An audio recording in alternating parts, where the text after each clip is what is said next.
Bonjour à tout le monde, je m'appelle Nika Bessuel et je suis gestionnaire senior de projet au sein de notre institut. J'ai le plaisir de vous accueillir aujourd'hui pour cette session et je suis sûre que vous connaissez déjà ces règles, mais ici quelques règles pour l'utilisation de Zoom pour notre webinaire aujourd'hui.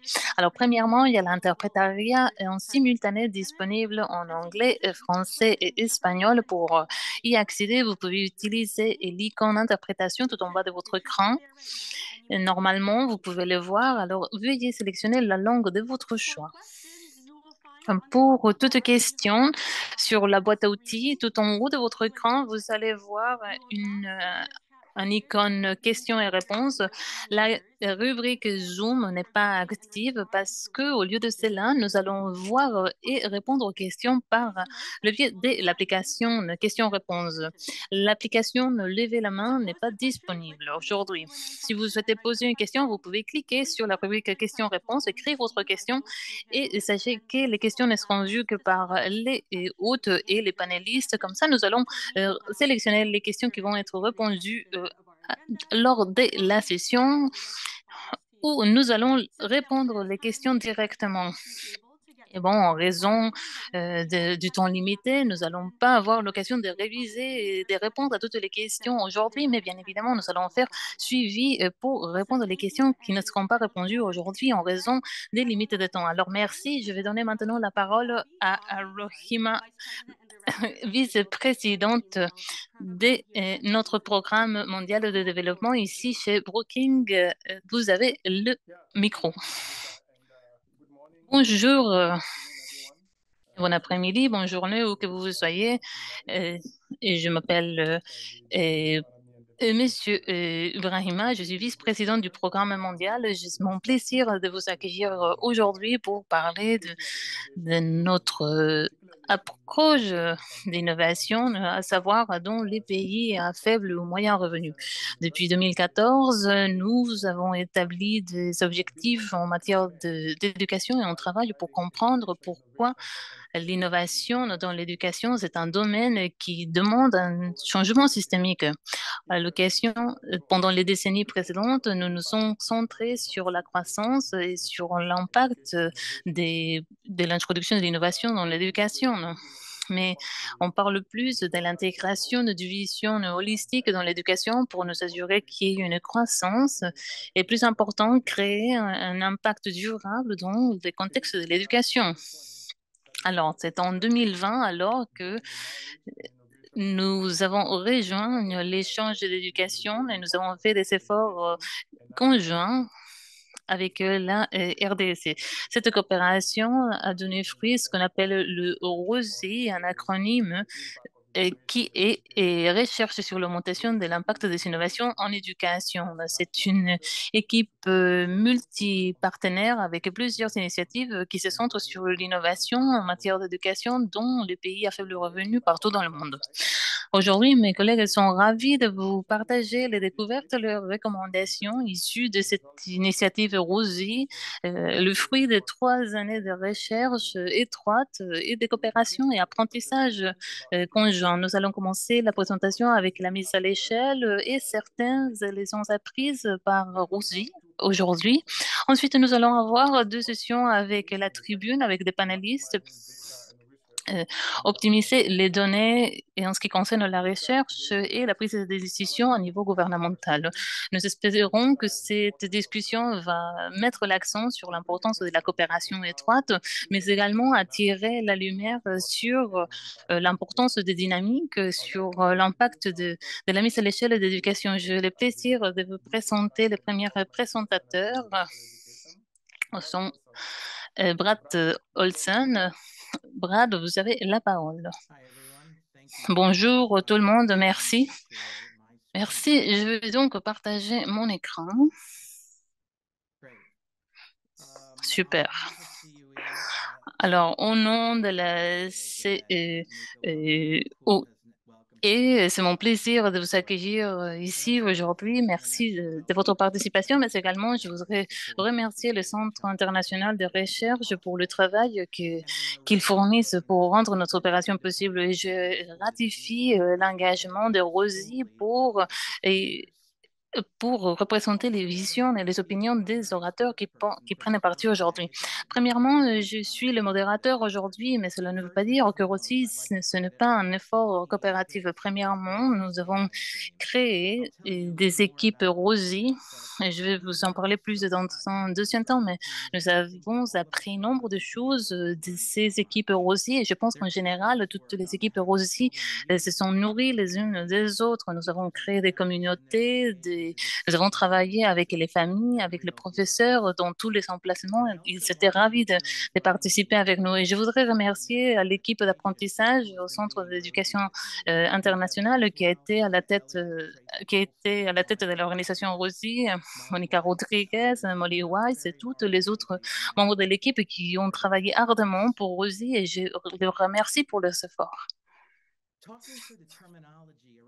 Alors, si on regarde la terminologie de la mise à l'échelle, ça va au-delà de la contextualisation, mais il faut créer la clarité, donner de la clarité.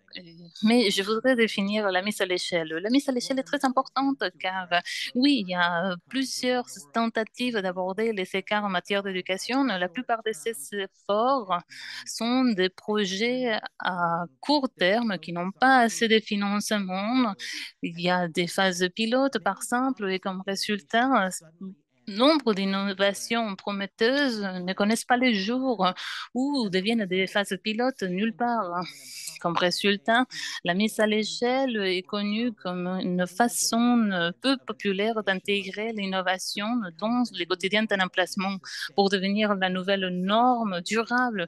Alors, essentiellement, on pense que les mises à l'échelle, c'est celle-là. Qu'est-ce que cela veut dire pour intégrer de façon durable une innovation prometteuse pour qu'elle soit intégrée de façon pérenne?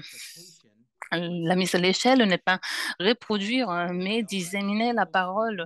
Par exemple, on pense qu'il faut aller au-delà du modèle copier-coller des innovations pour les emplacements géographiques et peut-être aborder le concept d'innovation, de traduction adapté au contexte, mais nous pouvons voir également la mise à l'échelle comme une transformation active. C'est la façon d'apporter une innovation à un emplacement géographique pour que l'utilisateur final, la jeunesse, les enfants, les professeurs puissent s'engager et transformer l'innovation à mesure que cette dernière est intégrée dans leur quotidien, tout en, tout euh, tout en même temps, l'innovation transforme le système. Cette adaptation mutuelle est l'objectif de la mise à l'échelle.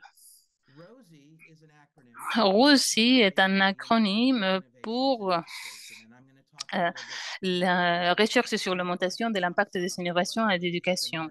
Et je vais vous parler des apprentissages fruits de ROSI au fil des années. Ah oui, c'est bon. Alors, lorsqu'on parle de la mise à l'échelle, on parle de plusieurs approches. Il y a un nombre de façons de remonter la mise à l'échelle et on regarde l'impact de la mise à l'échelle, pas seulement de l'innovation. La mise à l'échelle de l'innovation, à savoir remonter la portée de l'innovation, peut s'avérer un moyen formidable au fin des mises à l'échelle de l'impact. Mais si on se centre sur l'impact, les résultats de l'innovation qui peuvent impacter la vie des personnes dans l'emplacement, c'est le plus important. Alors, il ne faut pas se centrer seulement sur l'impact. Si on se centre sur la mise à l'échelle de l'innovation, on perd l'objectif. Ce n'est pas l'innovation.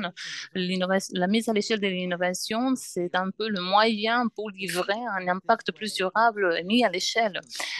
Avec cette approche, Rosie comprend que la croissance d'un programme n'est pas l'objectif, mais la création des moyens pour que l'impact du programme s'intègre dans les systèmes, voilà l'objectif. Et ça pose la question, qu'est-ce que l'innovation dans l'éducation?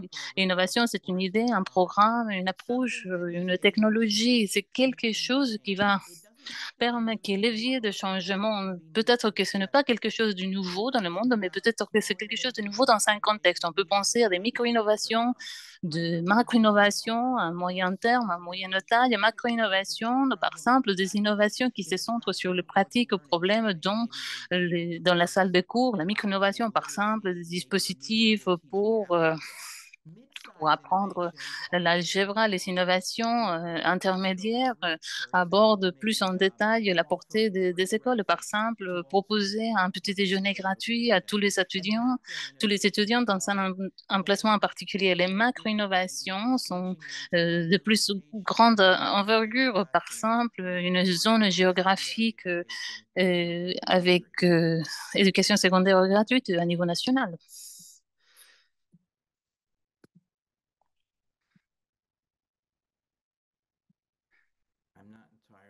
Je Je sais pas pourquoi ça marche pas.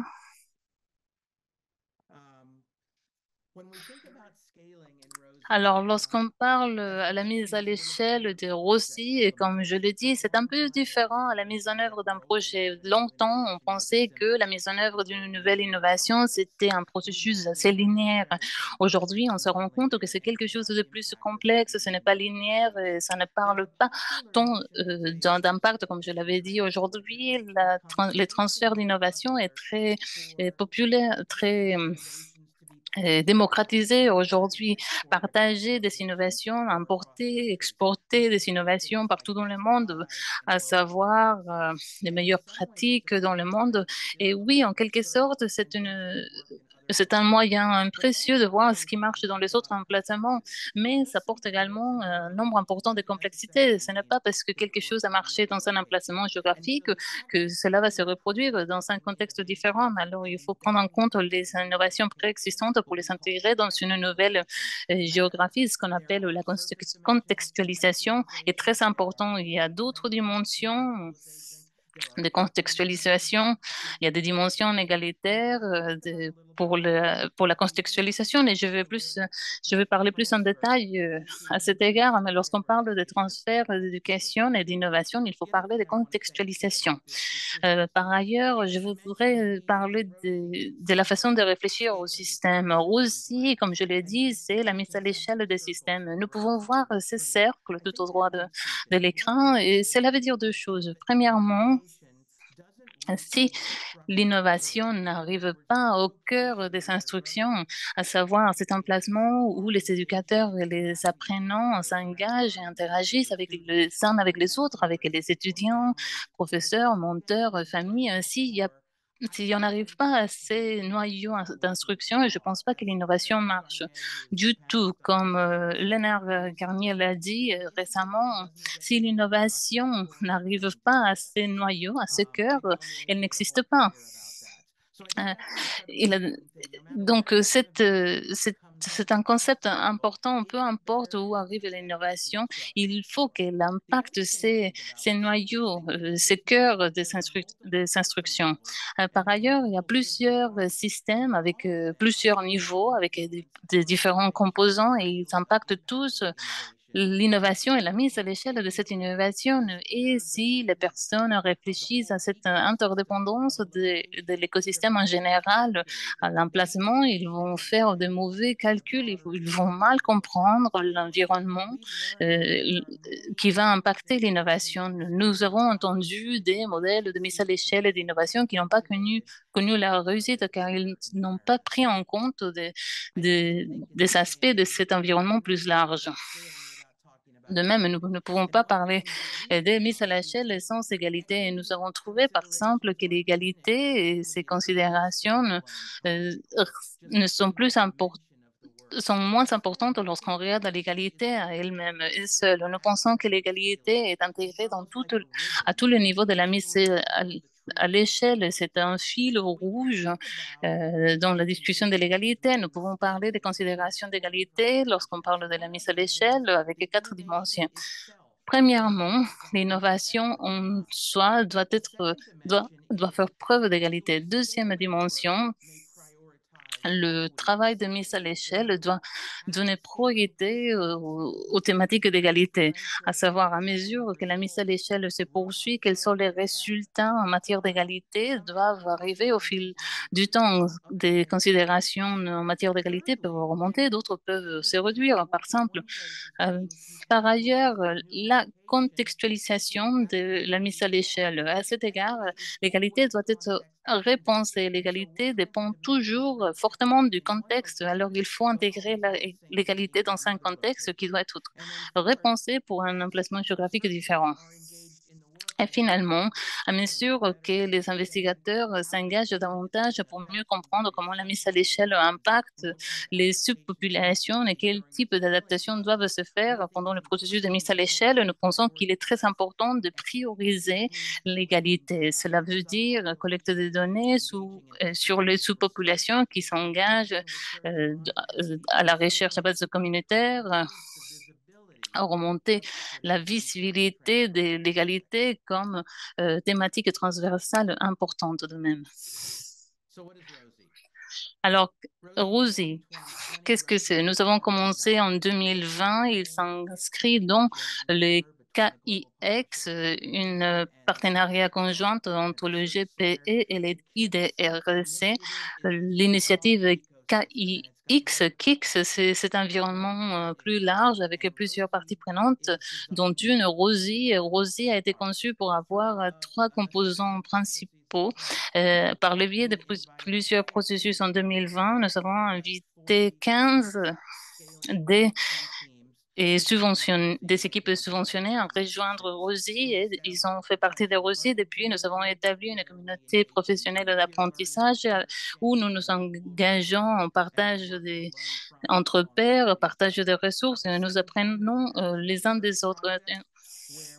En même temps, il y a un projet de recherche où, conjointement, nous répondons à des questions qui nous tiennent à cœur. Par exemple, comprendre sur nos propres processus de mise à l'échelle, puisque KIX se centre non seulement sur la mise à l'échelle, mais c'est également sur la mise à l'échelle de la recherche. Nous nous assurons que ces projets de recherche existent pour les équipes de mise à l'échelle KIX pour qu'ils puissent partager de façon régulière leurs données, leurs informations. Nous la codons, nous les analysons et nous restituant de façon à être utile pour leurs opérations, mais également nous organisons des événements et des outils et des rapports pour l'écosystème KIX et la communauté est de mise à l'échelle plus largement. Et le dernier point sur Rossi, c'est c'est la création d'une étude qualitative complémentaire qui va nous permettre de comprendre mieux comment les preneurs de décision s'engagent pour identifier, adopter et appuyer les initiatives pour la mise à l'échelle de l'innovation. Alors, nous avons les équipes ROSI qui cherchent d'intégrer les innovations. Vous pouvez voir les 30 pays dans les pays à faible et moyen revenu.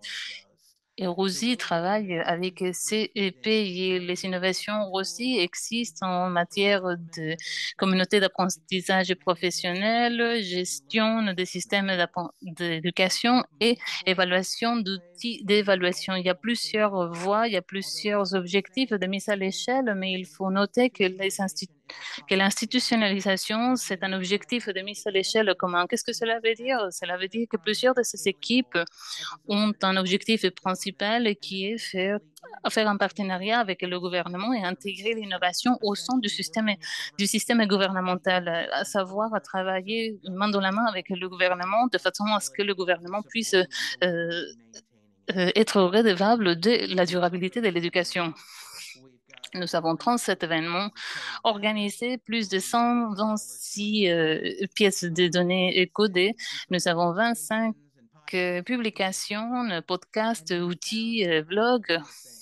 Et nous sommes présents euh, sur plusieurs initiatives. Et rapidement, nous nous sommes rendus compte que pendant la pandémie Covid, les équipes ont dû s'adapter très rapidement. Cette adaptation était est très réussie parfois, mais également il y a eu des effets négatifs, à savoir l'adaptation a créé d'autres changements incidentels dans le processus de mise à l'échelle. Et nous avons appris que si les équipes aussi faisaient attention à la collecte des données sur ces effets négatifs, ils pouvaient louper certains bénéfices accidentels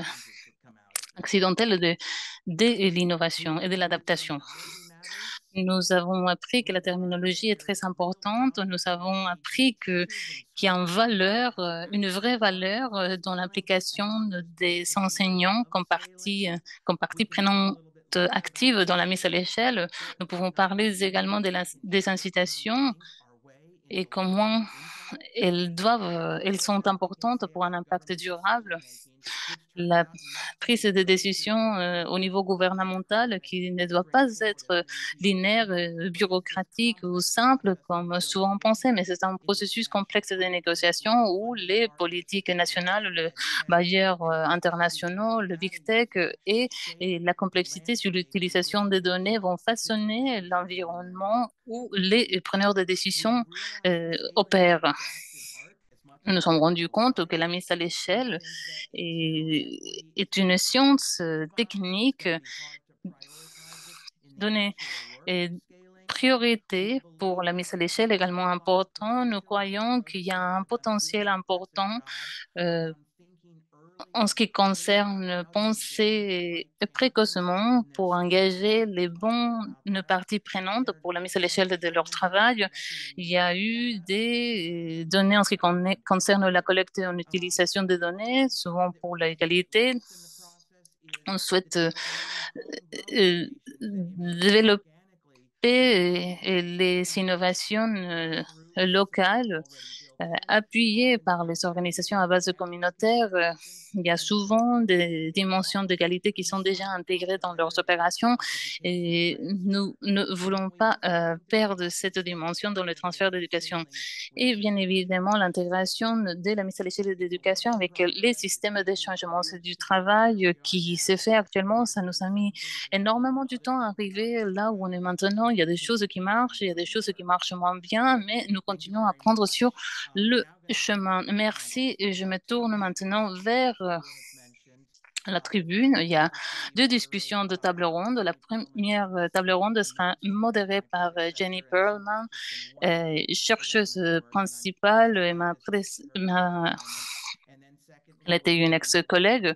Et ensuite, il y aura une deuxième tribune que je vais modérer. Merci. Nous pouvons commencer avec les vidéos.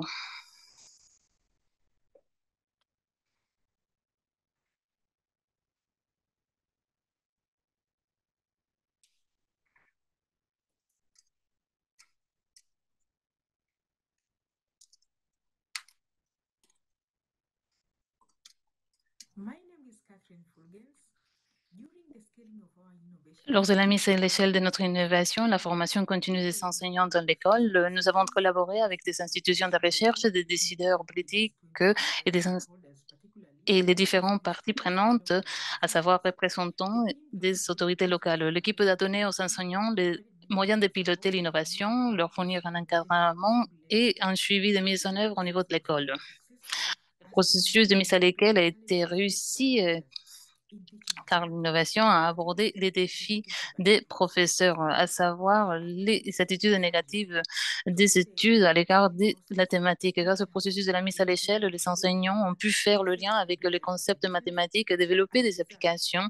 En conséquence, une relation positive s'est établie entre les enseignants, les élèves et les représentants des autorités locales, car les enfants trouvent désormais du plaisir à apprendre aux mathématiques en leur liant avec des objets réels et en encourageant même les enseignants et à d'autres matières.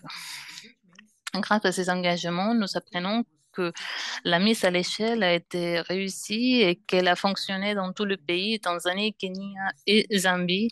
Et nous constatons de fortes améliorations compte tenu de l'environnement contextuel. Merci. Mi nombre es Diego Vázquez Bruce. Je m'appelle Diego. Ce qui a très bien fonctionné dans notre projet, c'est la combinaison de trois éléments. Tout d'abord, nous disposons d'un point focal au sein du ministère de l'Éducation qui nous permettait d'avoir accès direct aux autorités pour discuter de tout problème et de tout aspect pour lequel nous devions aligner le projet sur le besoin des autorités éducatives. Deuxièmement, nous disposions d'un coordinateur national jouissant d'une grande réputation et connaissant bien le contexte local qui nous servait de figure représentative.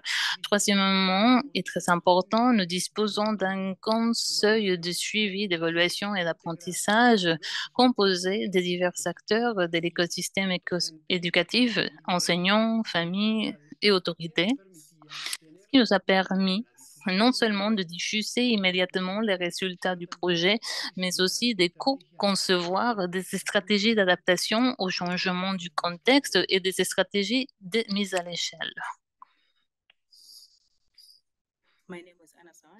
Je m'appelle Anassa, je suis directrice des programmes et des partenariats. Une chose qui a très bien marché pour notre mise à l'échelle, c'était la coopération avec le gouvernement. Certaines des coopérations nous ont permis de créer ces comités consultatifs qui rassemblaient des membres du gouvernement et des parties prenantes non gouvernementales. Tout au long de la mise en œuvre de ce comité, les membres du comité ont eu l'occasion de se réunir pour co-concevoir et co-mettre en œuvre la recherche qui portait sur plusieurs éléments d'un modèle de mentorat dirigé sur la façon dont ils s'intègrent le mieux dans les priorités du gouvernement et comment travailler ensemble pour l'étendre dans les écoles. Et pendant ce temps, les membres du comité ont pu apprendre, donner des conseils et fournir des idées sur la meilleure façon de travailler avec le système pour s'assurer que cette meilleure pratique, ce modèle puisse attendre plus d'étudiants. Il s'agit d'un modèle de base car lorsque nous avançons à la mise à l'échelle, nous constaterons des différences euh, notamment pour le gouvernement. Il ne s'agit plus de Canifed, mais plutôt d'un gouvernement qui prend l'initiative pour s'assurer que ces programmes touchent plus d'étudiants en sélectionnant les jeunes qui participeront au programme, en sélectionnant les enseignants qui vont superviser le programme, en sélectionnant les écoles, en fournissant des installations. Et pour nous, c'est une nouvelle trajectoire. Et on ne dirait pas qu'on va au-delà des districts, mais je pense que le gouvernement est redevable pour s'assurer que ce modèle touche plus d'étudiants et s'assurer que les étudiantes puissent s'épanouir vers d'autres voies de vie. Merci.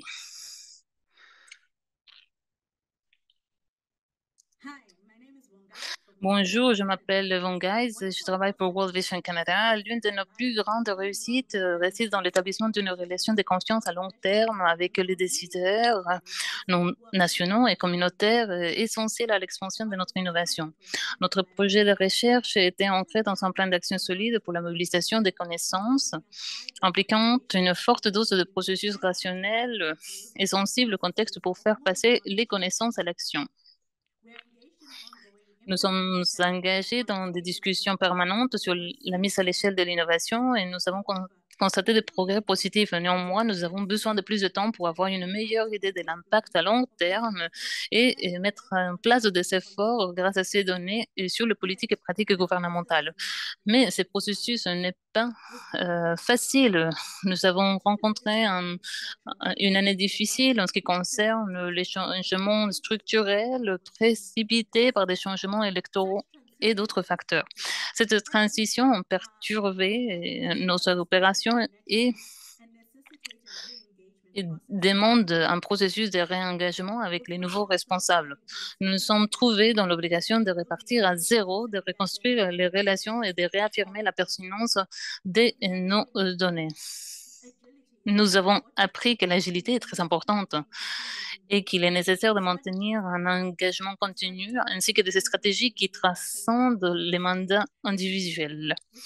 Euh, Par ailleurs, nous avons appris l'importance de faire partenariat avec les groupes locaux pour avoir une crédibilité.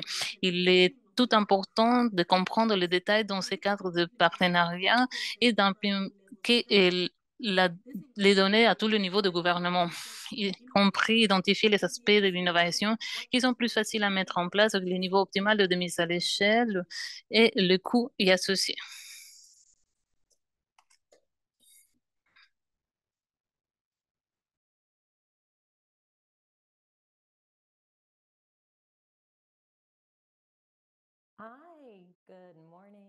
Bonjour, bon après-midi, bonsoir. Merci Brad pour cette synthèse. Je suis Jenny Perlman Robinson. Je suis un boursiste non-seigneur.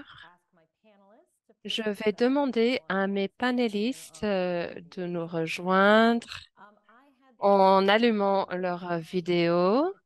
J'ai eu le privilège de faire partie de l'équipe quand Kix et Rosie se lançaient justement il y a 4 ans. Et c'est formidable d'être de retour et d'avoir une opportunité d'entendre les leçons, des leçons tirées et des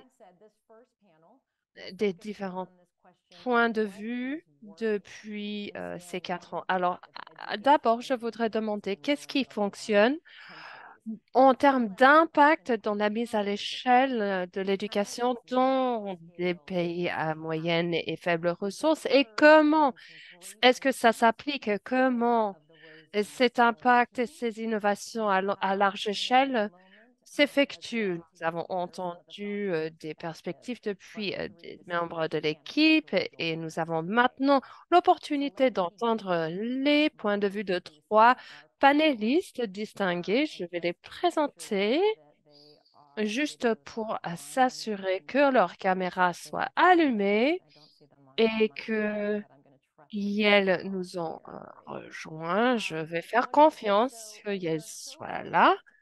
Nous avons la chance que ces trois individus soient parmi nous. C'est quelqu'un qui construit des politiques, quelqu'un qui est impliqué dans la prise de décision. Nous avons Leonardo Garnier, qui est secrétaire général en éducation, Louise Crouch, qui est économiste senior avec RTI International, et Tricia Wind, qui est le responsable du programme avec GPE, l'échange de connaissances et innovations avec le Centre de recherche et développement au Canada. Alors, j'ai eu l'opportunité de s'engager dans une conversation pendant ces 10 minutes avec des panélistes avant de ouvrir le parquet pour des questions depuis les participants. Pour demander ou poser vos questions, veuillez utiliser la fonctionnalité questions et réponses en bas de votre écran qui vont être vues seulement par nos facilitateurs qui vont être choisis pour poser pendant notre séance de questions et réponses. Les autres questions qui ne sont pas répondues pendant la séance en tant que telle vont être traitées à la fin de l'événement. Comme rappel, il y a de l'interprétation simultanée en anglais, français et espagnol. Assurez-vous de sélectionner votre langue préférée en cliquant sur l'icône d'un globe en bas de votre écran.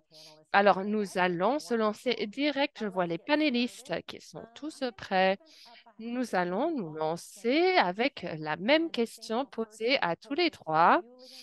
Je vais demander d'abord à Leonardo, puis Louis, puis à Tricia. En entendant les expériences des quatre équipes dans les vidéos, avoir la bonne combinaison et des individus impliqués dans des efforts de mise à l'échelle semble être un ingrédient critique. Nous les appelons des partenaires de mise à l'échelle ou des champions de mise à l'échelle. Compte tenu de votre expérience et de vos perspectives, quel type de personnes, pa- par rapport à votre avis, sont essentielles à inclure dans une approche de mise à l'échelle et avez-vous des idées sur la meilleure façon de les impliquer? Je vais vous demander la question à vous directement, Leonardo. Je vais essayer de répondre pas comme représentant de l'ONU ou de secrétaire général, mais comme membre de la communauté pédagogique parce qu'il s'agit plus sur la mise à l'échelle des projets.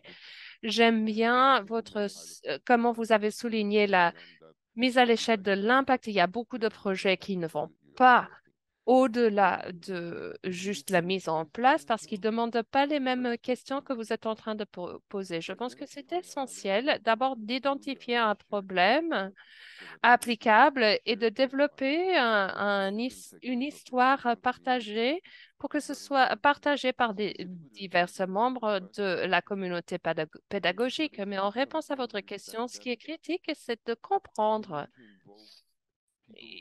qu'il faut impliquer des individus aux différents niveaux du gouvernement.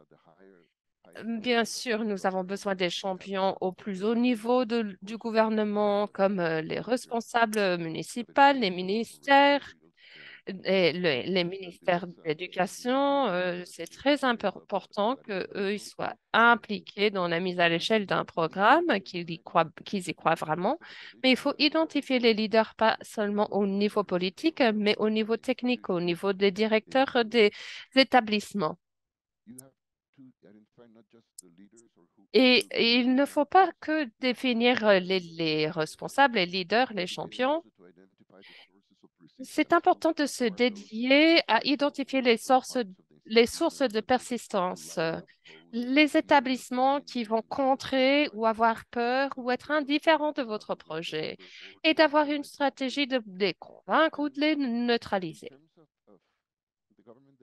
En termes du gouvernement, c'est difficile à maintenir un équilibre. Vous voudriez que les autorités soient amoureux du projet et devenir des champions. Mais il y a un risque qui existe que si eux, ils sont propriétaires comme des autorités nationales, mais aussi de manière partisane, le gouvernement peut changer les objectifs. Il faut être conscient du cycle politique. S'il y a un projet qui euh, appartient dans un pays à une partie politique ou à un ministre en particulier, la durabilité du projet diminue.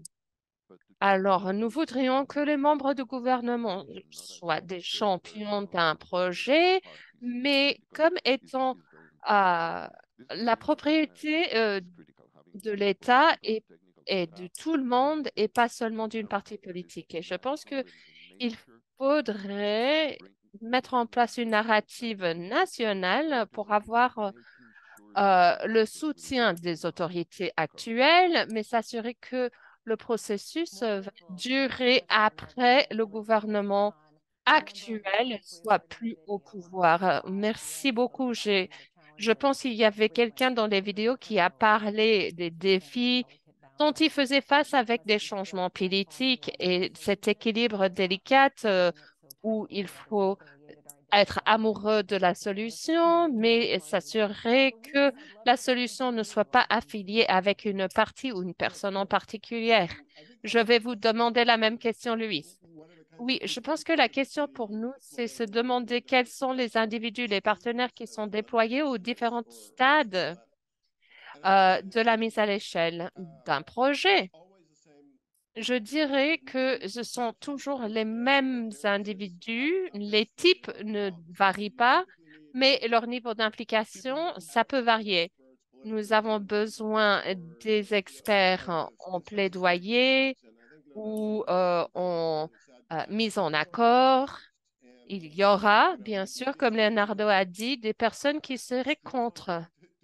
Et c'est très difficile de dire neutraliser ces personnes, mais oui, c'est des fois nécessaire de neutraliser ces individus, ces voix qui sont contre. Et vous avez besoin de ces capacités de neutralisation ou d'application au début et à la fin. Vous avez besoin des bons gestionnaires de projets. Ça implique de la logistique, de la coordination. Il y a des différents acteurs qui sont appliqués, qui ont besoin d'être coordonnés. Ça, c'est au milieu. Et vous avez besoin des experts en pédagogie ou dans le sujet en question. Il y avait dans l'exemple de Zambie et Kenya, L'apprentissage des mathématiques, vous avez besoin des experts dans le sujet de la pédagogie mathématique. Et vous avez besoin de ces experts au début et au milieu et pas autant à la fin. Deux choses à rajouter. Il ne s'agit pas juste du début, milieu et la fin. Il y a un pré-lancement, il y a une période, une phase avant le début et ça, c'est de évaluer les besoins d'un pays, du gouvernement. Quand vous avez, par exemple, un marteau, vous regardez partout, vous voyez que des clous, mais vous ne voulez pas, en fait, que vous avez un marteau et vous cherchez que des clous, mais de regarder où sont les clous et quels outils utiliser pour offrir une remède. Vous ne voulez pas avoir une innovation qui est une source de marketing du gouvernement, mais que ça fasse partie du système gouvernemental, que ça soit durable. Et les meilleurs champions, ce sont les champions que vous n'engagez pas, ce sont les champions qui s'engagent avec vous, qui s'impliquent eux-mêmes. Être au milieu du programme, être identifié par les champions qui veulent résoudre un problème au lieu de les choisir ou de les chercher, ce n'est pas toujours possible, mais c'est une bonne manière de contextualiser les choses, d'aider, de laisser les autres vous identifier au lieu de les chasser en les identifiant eux. Merci, Louis. Et c'était utile de parler des différentes phases et l'implication des différents acteurs. Ça me rappelle Larry Cooley, un de mes collègues, qui a dit il faut être amoureux du problème, pas la solution. Et comme vous avez dit, de dédier assez du temps avant le lancement pour comprendre les besoins et à la fin pour s'assurer que votre programme s'intègre dans un système et que ça devienne normal. Mais Trisha, il est temps que vous exprimez sur la question. Oui, ce qui est intéressant par rapport au projet sur les vidéos, ce sont des vidéos de recherche appliquées pour soutenir la mise à l'échelle.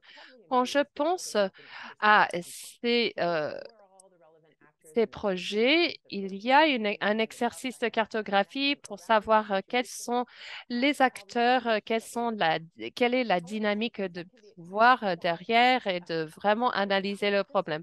Mais des fois, quand vous êtes en train d'identifier les acteurs et les parties prenantes, ça peut être très statique. Ça devrait anticiper du changement parce qu'une mise à l'échelle implique du changement. Ça ne doit pas rester statique en termes d'identification des parties prenantes. Cet exemple de ChemFed était très intéressant parce que eux, ils ont mis en place ce programme de directive des apprenants. Ils ont mis en place des relations de parties prenantes autour de cela. Mais quand ils ont fait leur recherche mise à l'échelle, ils ont fait encore un autre exercice d'identification des parties prenantes de l'avenir et comment les intégrer dans les systèmes gouvernementaux. Et ça impliquait un groupe beaucoup plus large qui était différent en Tanzanie euh, par rapport aux autres pays où ça aurait pu être adapté et contextualisé par rapport aux autres pays.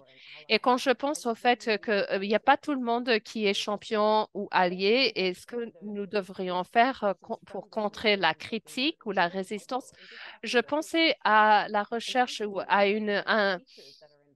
une présentation de Brookings qui pensait des enseignants et d'impliquer les enseignants comme les premiers impliqués qui voulaient essayer quelque chose de nouveau. Et avec l'expansion du programme, il faut engager des autres enseignants qui n'étaient pas là au lancement, qui n'étaient pas ceux qui voulaient chercher de l'innovation, mais qui peuvent ou devraient peut-être intégrer ce programme dans leur système d'enseigner. Mais c'est une opportunité d'apprendre, pas d'identifier les autres comme de la résistance, mais identifier d'où vient cette résistance. Quelles sont les inerties des institutions et qu'est-ce qui doit être reconnu et respecté et voir comment faire en sorte qu'un programme puisse bien être intégré dans la vraie vie et en pensant des parties prenantes qui doivent évoluer avec le temps. C'est un parcours avec un objectif qui se révèle avec le temps. Ce que nous comprenons comme l'échelle optimale à un moment donné, mais ça va changer avec le contexte, avec notre compréhension et notre appréciation des autres besoins en termes d'équité. Ce que nous comprenons comme une échelle optimale peut être très différent, amélioré en termes d'impact de manière importante dans juste 2 ans. Alors, ce nouveau point de vue sur la mise à l'échelle doit être pris en compte et il doit y avoir de la place pour cette dynamique. Oui, c'est très bien de reconnaître comment la mise à l'échelle est très dynamique et comment c'est difficile de rester adaptable. Je voudrais vous demander encore une question, Leonardo. Prenons avantage de votre expérience avec la politique à Costa Rica, avec des autres rôles que vous avez remplis. Est-ce que vous avez des choses particulières que les équipes de mise à l'échelle peuvent faire, soit à l'avance, soit pendant le processus de mise à l'échelle, à des différents niveaux aussi gouvernemental, pour s'engager efficacement avec le gouvernement dans le cadre du déploiement à grande échelle? Ben, il y a des divers facteurs. D'abord, il faut identifier un problème comme étant un vrai problème identifié par le gouvernement, par le système pédagogique. Vous ne pouvez pas venir de l'extérieur et leur dire, ah, j'ai une solution à un problème qu'ils n'ont pas reconnu. Et ça nécessite une narrative. Cette narrative devrait être développée avec la communauté pédagogique, avec les étudiants, avec les familles pour que ça devienne intégré dans le contrat social des pays. Ce n'est pas quelque chose qui vient de l'extérieur ou qui vient des ministères, mais de la communauté éducationnelle dont elle tient. La deuxième chose s'agit de la communication. Des fois, dans le gouvernement, dans la politique, et les individus, il y avait un ami qui m'a dit, je ne perds pas mon temps avec les journalistes, j'ai besoin de travailler, j'ai pas le temps. Mais moi, je dis, la communication est essentielle pour montrer que ce que vous êtes en train d'essayer de faire est compris par des différents niveaux, par des enseignants, par les employés techniques. C'est essentiel. Et pas seulement de communiquer de manière neutre. C'est nécessaire de comprendre que les systèmes pédagogiques, comme est impliqué, ce sont des systèmes, mais ce sont des systèmes de pouvoir avec une structure complexe de pouvoir, respect, privilège. C'est nécessaire de comprendre comment votre innovation peut avoir un impact sur ce système de pouvoir dans le système pédagogique pour que vous puissiez en prendre avantage, de reconnaître quels champions aux différents niveaux qui peuvent participer dans la réforme. Mais comme je vous ai dit au début, comment gagner et je sais que neutraliser, c'est pas gentil comme mot, mais des fois, il est nécessaire de neutraliser des aspects d'un ministère. Mais ce que je dis essentiellement, c'est il s'agit d'un sujet technique et politique, des fois avec le gouvernement. Et des individus pensent que la politique est un mauvais mot, mais si vous ne comprenez pas la politique, vous n'allez pas réussir. Mais si vous comprenez que la politique a besoin d'une solution technique, ben, vous avez tort aussi. Il faut mettre à l'échelle il faudrait voir la mise à l'échelle comme étant à la fois politique et technique. Là, vous allez pouvoir réussir, mais seulement avec la communication. Ben, je peux continuer à vous demander des questions, mais je vais laisser maintenant à nos participants de demander des questions. Je vais demander à Nika de choisir une question depuis la question et réponse. Oui, nous avons deux questions sur l'engagement des champions et des parties prenantes. Une question de Daniel Olivet et Stephen Cleese.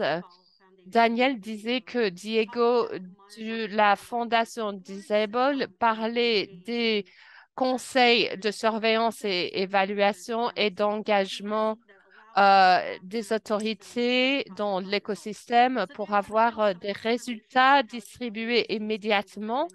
Il voudrait savoir comment utiliser ces conseils de surveillance et évaluation.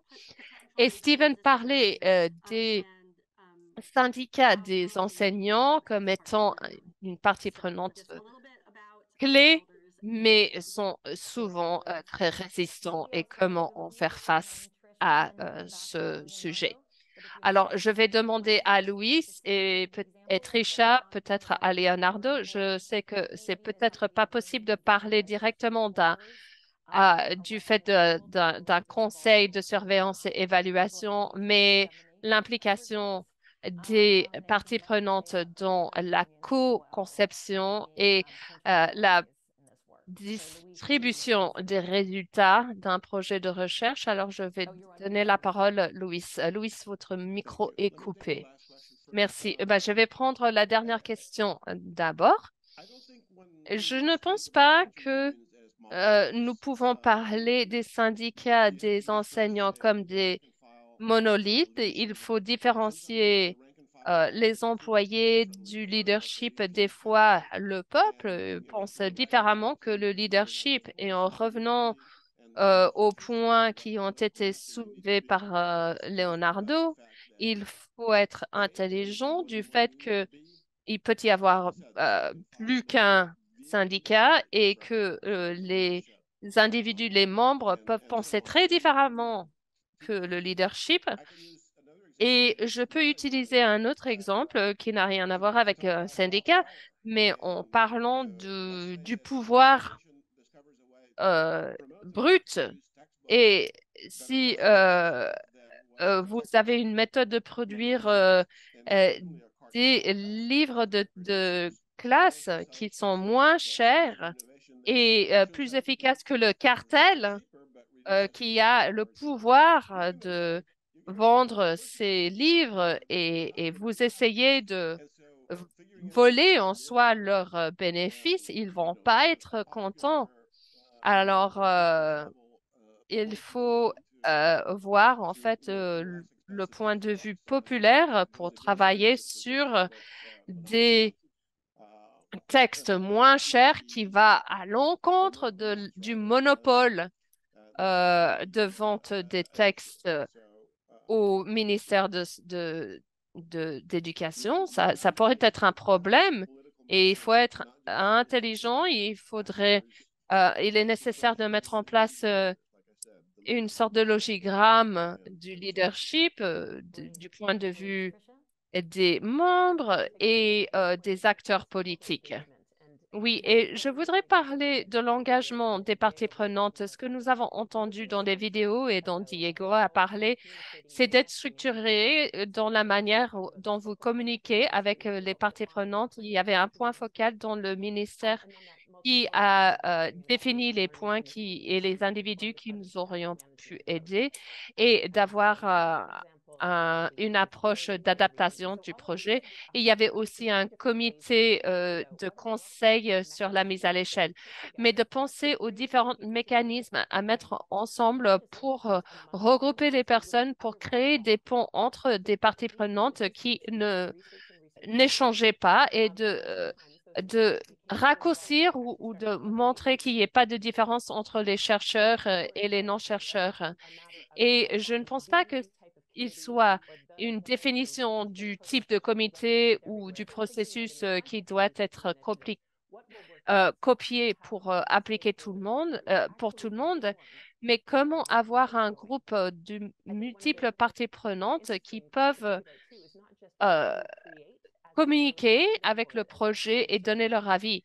Et de penser à une initiative de mise à l'échelle, pas seulement chercher des champions pour votre projet, pour vous rejoindre, mais pensez aux parties prenantes et où eux, ils se regroupent, où eux, ils se mettent ensemble. Est-ce que vous pouvez les rejoindre dans leur propre comité?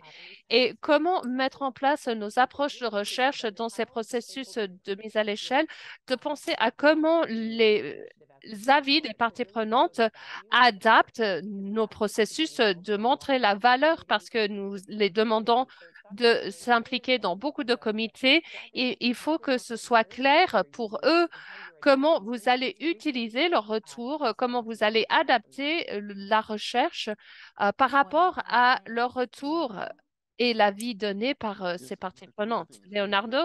Oui, quelque chose. En ce qui concerne les enseignants, il est nécessaire d'apprendre à engager les enseignants dans une situation impossible. Nous les demandons de transformer l'éducation dans des situations difficiles et de changer, mais de changement, ça peut faire peur.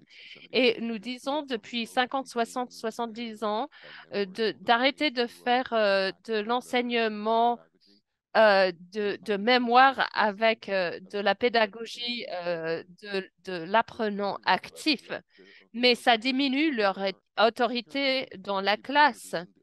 Et eux, ils préfèrent reproduire les anciennes méthodes. Et c'est aussi préoccupant avec l'IA et la technologie informatique.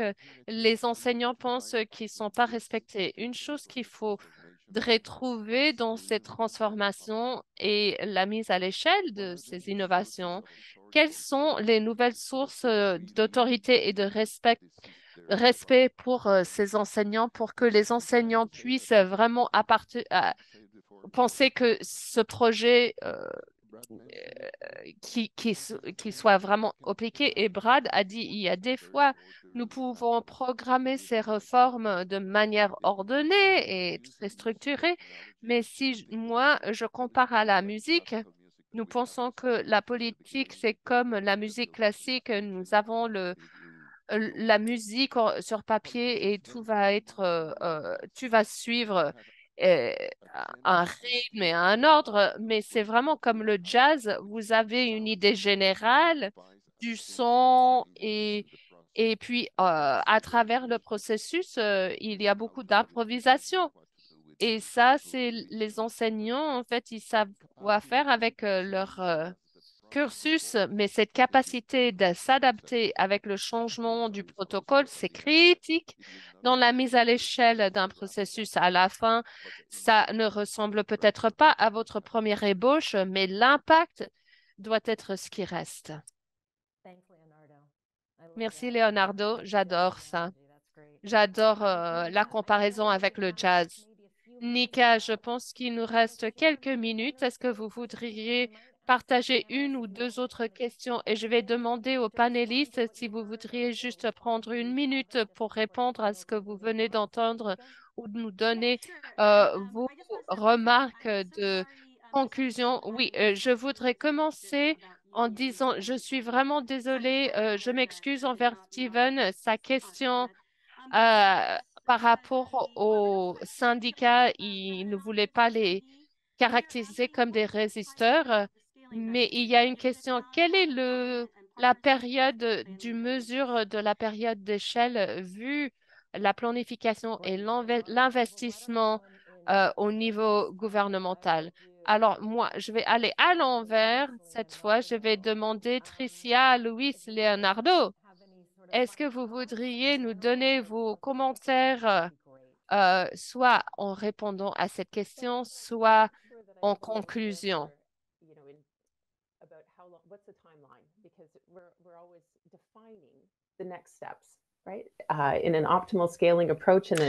Oui.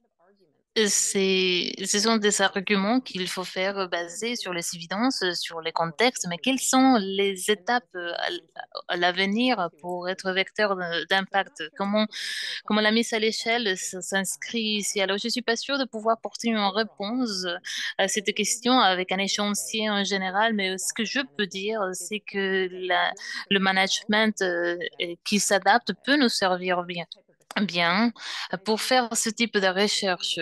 Et je vois que c'est un processus, c'est un cycle itératif d'adaptation. Et souvent, c'est conçu comme un cycle qui doit se faire avant de commencer le suivant cycle. Et donc, l'impact ne peut pas s'être intégré dans le score qu'on utilise. Il y a beaucoup d'itérations, d'adaptations qui doivent se faire. Alors, il faut comprendre l'approche d'adaptabilité du management. Il faut s'adapter. Et au-delà de la planification, en soi, la planification doit intégrer comment vous abordez les actions et la recherche. Parfait. Merci, Louise.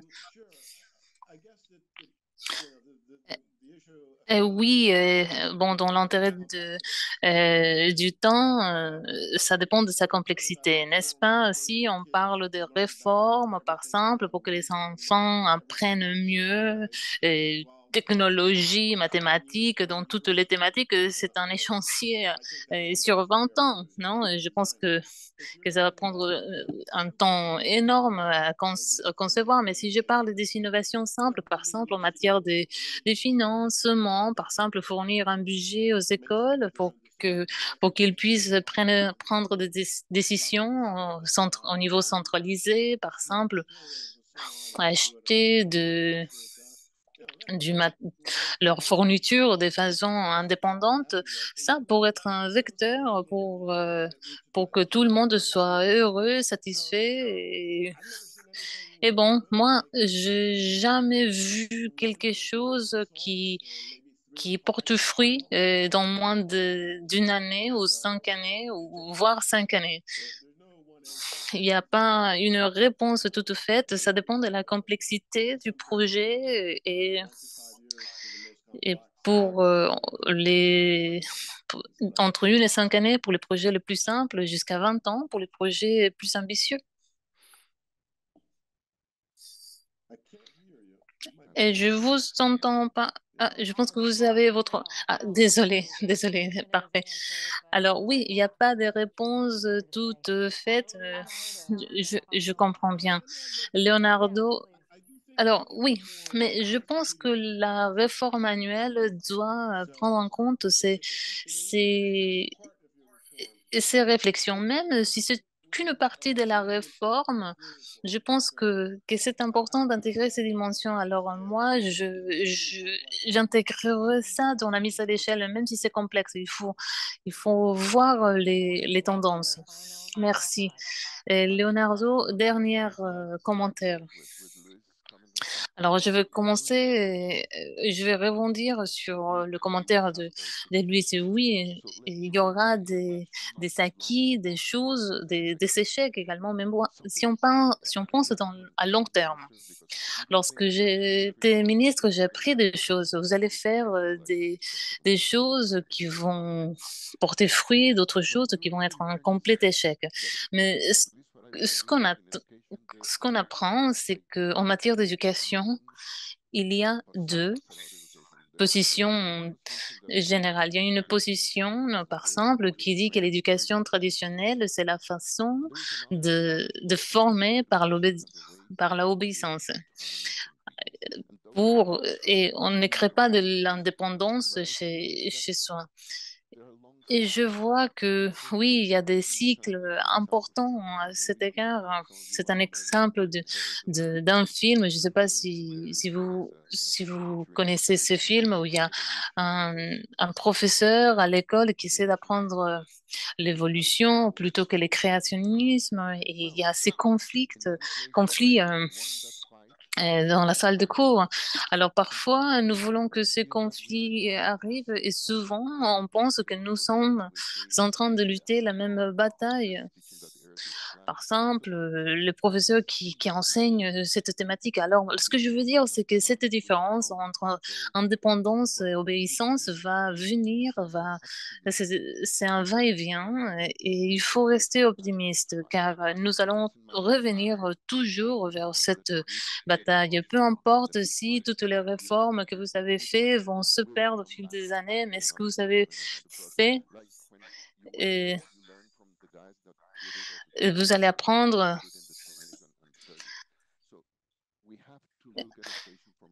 Il faut regarder de,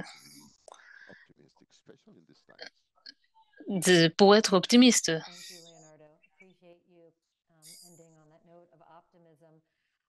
Alors, malheureusement, on arrive à la fin, mais bon, je suis ravie de voir le partage que vous avez fait à cet égard. Et maintenant, je vais donner la parole à Brad pour le table ronde numéro 2. Et pour commencer, nous allons commencer avec une deuxième tournée des vidéos pour les équipes de mise à l'échelle Rosie. Et ces vidéos, les conversations qui vont suivre, vont porter sur l'optimisation de l'utilisation des données pour les prises de décision à niveau étatique. Alors, merci à la table ronde 1 et on reste en contact pour les conversations.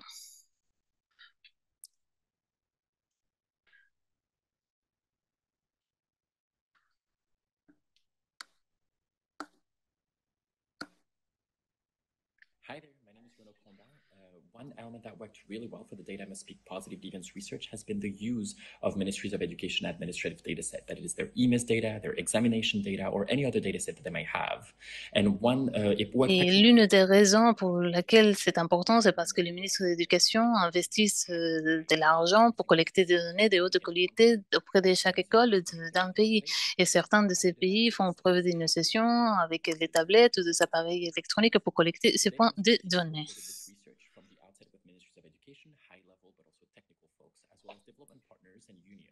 And leveraging existing data sets allowed those stakeholders to better understand the potential and the value of this data. It's not always just about descriptive statistics, but it can also be about econometrics to find valuable and policy relevant findings. They are empowered to continue to collect this data every year, but they also put an extra effort to make sure that the data collected is of high quality.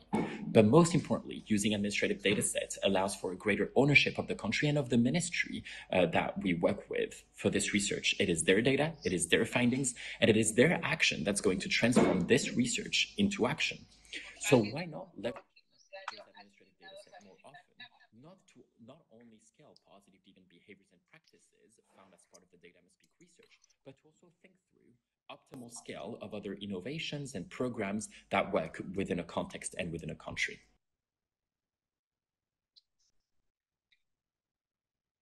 Scaling education innovation often targets national adoption, but our experience suggests that engaging local decision makers can be a powerful driver for success. For instance, a regional director of the Kenya ICT Authority, the agency responsible for managing content on National Digital Literacy Program, was initially skeptical about our blended TPD and early literacy software. After he learned about the research-based approach that we were taking, the director saw potential in the program and he became our supporter. He permitted the installation of the ABRA program on selected school servers and allocated in-kind a apporté un soutien en nature au projet. Son équipe a suivi une formation approfondie pour produire les guides de dépannage à co-faciliter la décision PDT et activement soutenu une meilleure mise en œuvre. Les impacts positifs sur la pratique des enseignants et l'apprentissage des élèves ont impressionné ses directeurs et il a organisé une réunion de notre équipe avec le personnel senior national ICTA. Suite à cette réunion, un protocole d'accord bilatéral est en cours de formalisation. Nous pensons que l'engagement des décideurs locaux peut être efficace pour 4 raisons. Première, ils sont conscients de besoins sur le terrain et du potentiel qu'une innovation peut offrir pour combler les écarts. Étant donné qu'ils ont une affaire ensemble avec les écoles, ils sont en mesure d'appuyer la mise en œuvre. 3, l'innovation fondée sur des données peut aider à devenir meilleurs en leur fournissant des données pour étayer leurs décisions. Et enfin, ils sont animés par le désir de faire la différence dans la communauté et les succès qu'ils remportent au niveau local peut faire une réussite à niveau national.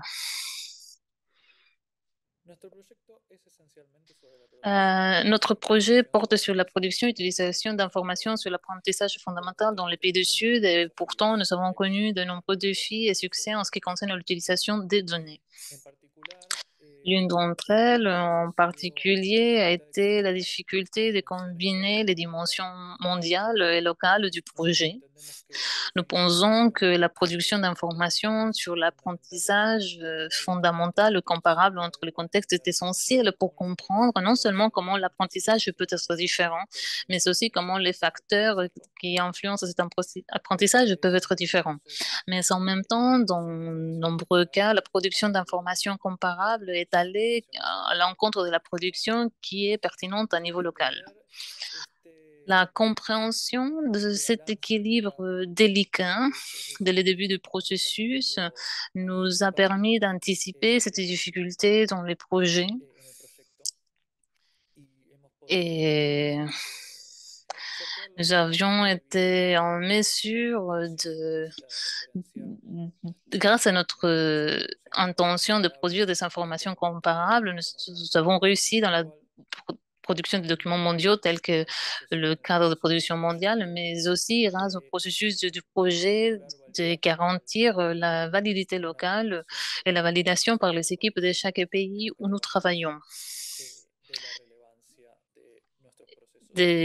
Sur la relevance de nos processus et instruments.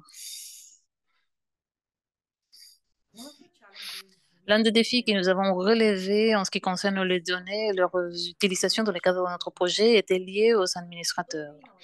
Au début de notre discussion avec les administrateurs sur la mise à l'échelle, nous les avons interrogés sur les éléments qu'ils jugeaient importants à la mise à l'échelle et à l'innovation.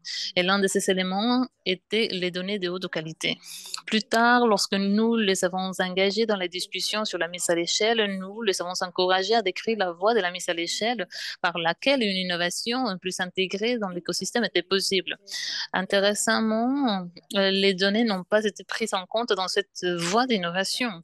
Cela signifie qu'il y a un certain décalage entre les administrateurs et leurs actions, ce qu'ils veulent faire, et les pratiques réelles du ministère de l'Éducation.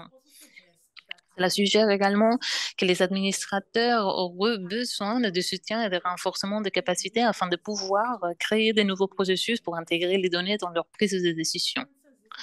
Par exemple, il s'agirait d'identifier le point clé du processus d'innovation où des données seraient nécessaires, le type de données que vous trouveriez utile et peut-être la manière dont ces données pourraient être représentées.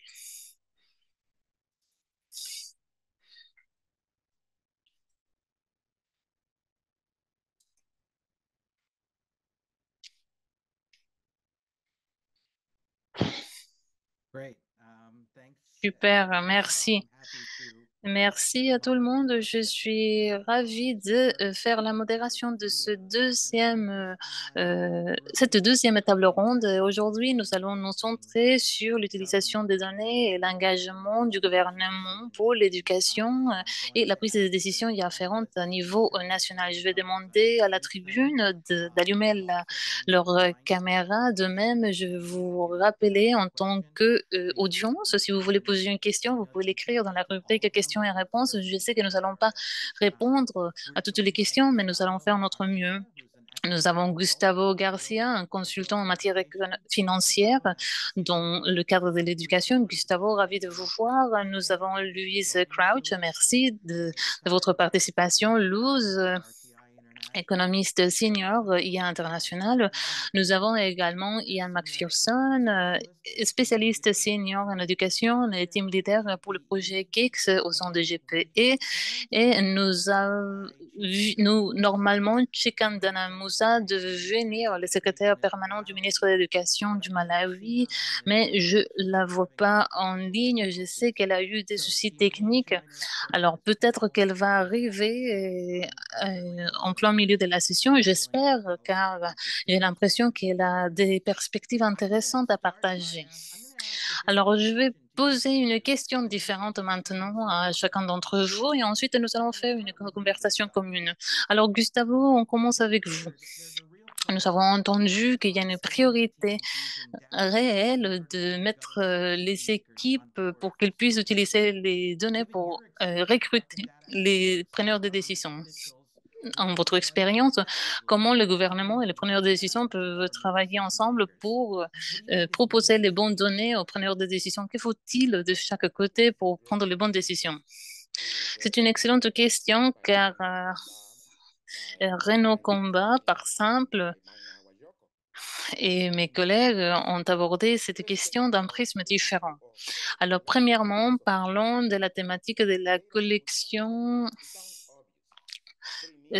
Ça a l'air intéressant, mais il faut faire l'effort de vérifier les données, commencer avec la collecte des informations que nous pouvons utiliser pour le retour sur l'innovation et le retour pour la prise de décision à niveau local, mais également pour la redevabilité et pour que les preneurs de décision puissent regarder la mise en œuvre de l'innovation. Et par exemple, les données administratives sont des données précieuses. Il faudrait la regarder pour nous assurer que ces données sont de bonne qualité.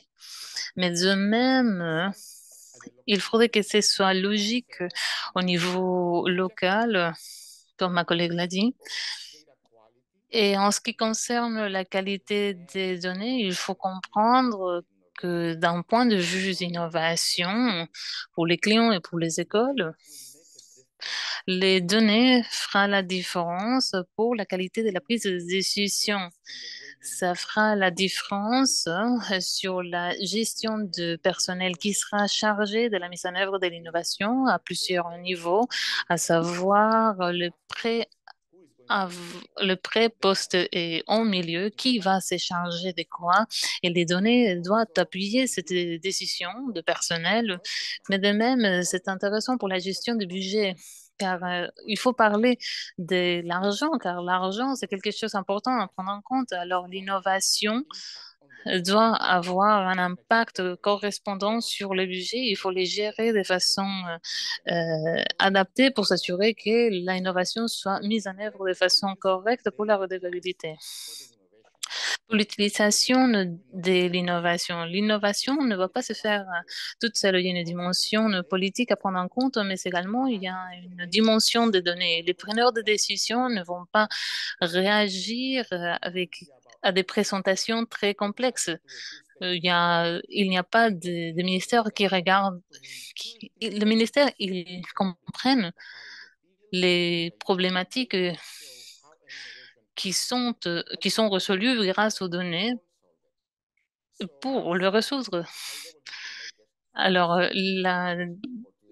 donner ces informations aux professeurs, aux preneurs de décision, il faut utiliser des données qui soient intuitives en quelque sorte. Et dernière, il faut jamais oublier qu'en fin de compte, je pense que si ce n'est pas dans la salle de cours, cela n'existe pas. Les données doivent être reliées à l'impact local de façon à ce que l'impact local puisse être redevable et puisse en tour fournir les informations et remonter les informations vers les preneurs de décision pour la redevabilité politique et technique qui vont nous dire comment l'innovation avance. Merci. Je voulais faire un suivi. Angel a fait un commentaire pour son initiative. Le gouvernement demande des données, mais les données n'arrivent jamais. Et, et parfois, il y a un écart. Est-ce que vous avez vu ça? Est-ce que vous pensez comment ça peut se résoudre? Oui, tout à fait. Les écoles sont censées de fournir des informations dans les systèmes de gestion d'éducation, mais parfois on oublie de renvoyer ces informations vers les écoles pour voir comment, où ils sont tous en matière d'innovation. Et ça, c'est très important car les écoles peuvent voir comment ils se comportent. Nous avons donc des données avec quelque chose qui est exploitable. Et ainsi, nous pouvons utiliser des données de façon correcte à niveau local et au-delà. Oui, tout à fait. Ça me rappelle quelque chose que nous avons trouvé dans la recherche complémentaire. Parfois, les preneurs de décisions gouvernementaux vont utiliser les données de façon particulière pour que ce soit en ligne sur les choses qu'ils font d'ores et déjà. Alors, lorsqu'on parle de plus de données, parfois, ça va au-delà de dire nous voulons une excuse pour ne pas faire cela. Ou je suis ravi d'avoir ces données et cela veut dire parfois ils sont ravis de voir des données qui vont appuyer les actions qu'ils mènent déjà sur le terrain. Alors, comment aller dans les détails en ce qui concerne cette relation d'avoir des données et utiliser les données? Luis, je me tourne vers vous maintenant. Les équipes de mise à l'échelle Rossi sont des simples, ils mettent en œuvre, ils font des partenariats avec le gouvernement, ils font des connexions avec les universités.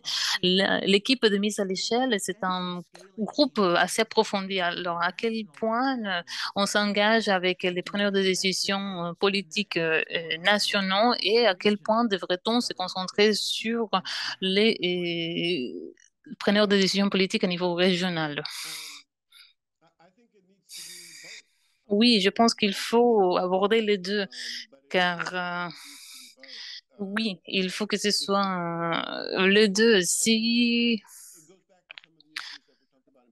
et ça rebondit un peu sur les thématiques évoquées lors de la table ronde numéro un, mais il faut s'engager avec l'innovation, mais si on ne s'engage pas auprès des acteurs locaux, les personnes qui travaillent sur place, nous n'allons pas savoir de quoi on est capable lorsqu'on parle de la conception de quelque chose. Peut-être qu'on peut concevoir quelque chose qui est trop complexe pour la capacité locale. Et il faut prendre en compte s- il faut prendre en compte la planification de renforcement de capacité, mais même si vous l'avez, parfois, il faudrait que les acteurs locaux utilisent une métrique, par exemple, qu'ils n'ont jamais utilisée. Alors, il y a un écart en matière de compatibilité entre la conception des politiques et les choses que les personnes peuvent faire sur le terrain d'eux-mêmes. Il y a des différentes priorités.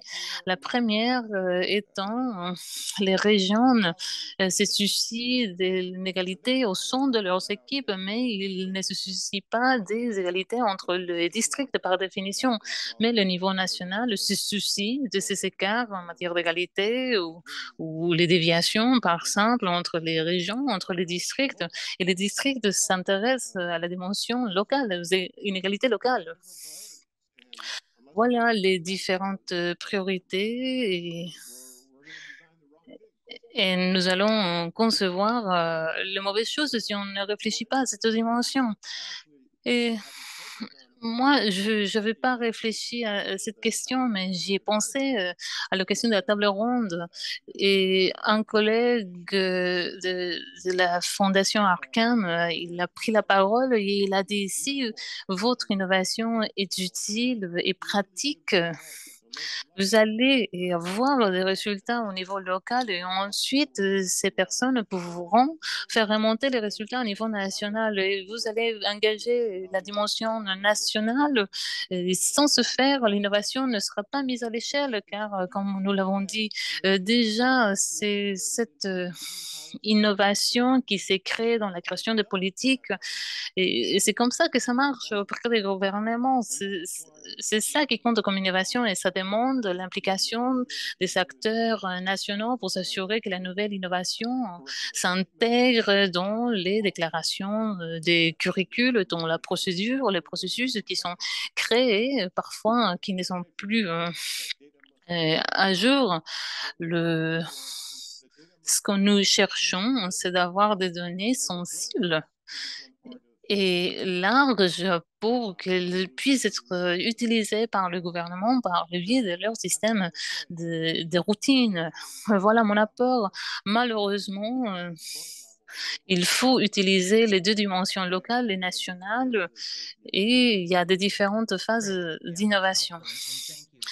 Oui, et super, et merci. Ce sont deux bons exemples. Nous avons Renault qui parle du pouvoir des partenariats avec le gouvernement central, cette notion d'appropriation. Et ensuite, nous avons également entendu pourquoi les officiers nationaux et locaux doivent se rassembler pour exploiter les données. Et ce qui n'arrive pas souvent, c'est que la communication entre les parties prenantes soient connectées avec une hiérarchie verticale. Et comme vous l'avez dit, chaque niveau bénéficie et doté de ses propres composantes, de ses propres engagements, et ça fait partie de cette complexité. Merci. Et maintenant, je me tourne vers vous et je vous pose une question différente. Alors, si on souhaite encourager l'utilisation des données dont la prise de décision est étatique. Comment vous recommandez aux pays et les partenaires unilatéraux et multilatéraux procèdent? Merci. Vous m'entendez bien? Oui, on vous entend. Merci, merci Brad et félicitations à tout le monde. Et je voudrais faire des commentaires. Premièrement, le besoin de données, à quel point nous avons besoin de données. Par exemple, les derniers rapports GPE 2023 nous indiquent que 89 des pays partenaires ne bénéficient pas des données suffisantes et presque aucun pays ne peut pas faire suivi des objectifs nationaux de façon élargie. Et bien évidemment, la collecte de données a été vers la hausse, vers la baisse depuis quelques années, mais 75% des pays membres n'ont pas de données suffisantes pour faire suivi du progrès et en ce qui concerne les objectifs à l'horizon 2025. Alors, il y a la disponibilité, oui, mais l'habilité des données, c'est une préoccupation à niveau national et international où les pays ont besoin de des systèmes et des approches pour collecter des données et les organisations internationales doivent avoir une collecte de données efficace pour renforcer la capacité des preneurs de décision en matière de politique. Et nous estimons que les systèmes de données sont un des moteurs ou conditions à la réussite pour avoir de bonnes pratiques de planification. Le deuxième point que je voudrais évoquer, savoir la différence entre utilisation des données et utilisation de recherche. Les données sont disponibles par le biais des systèmes de données, mais c'est également utilisé pour le processus de gestion, l'allocation des ressources et l'intégration des ressources, alors que la recherche ou les preuves sont utilisées pour le dialogue inclusif, le plaidoyer, la priorisation, la mise en œuvre et la redevabilité parmi d'autres.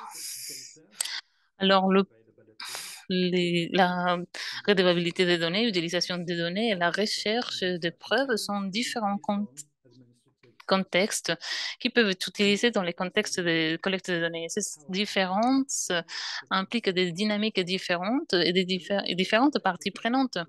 Et je voudrais réfléchir plus à cet égard.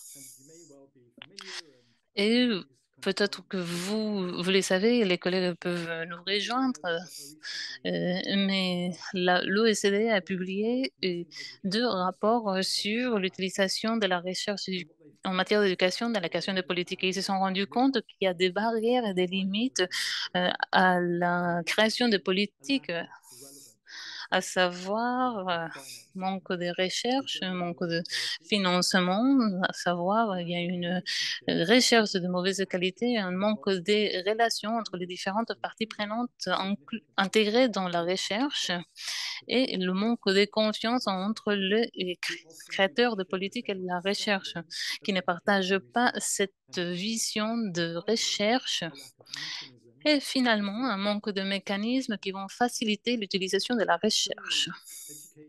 De façon similaire, l'éducation, il y a eu un papier blanc qui disait que les politiciens voulaient utiliser des données récentes faites des analyses qui soient à l'avenir et pas basées sur les données précédentes, des études qui soient en phase avec les priorités du gouvernement, des sources fiables, sans investigation et des partenariats avec des recherches et des partenariats avec le ministre de l'Éducation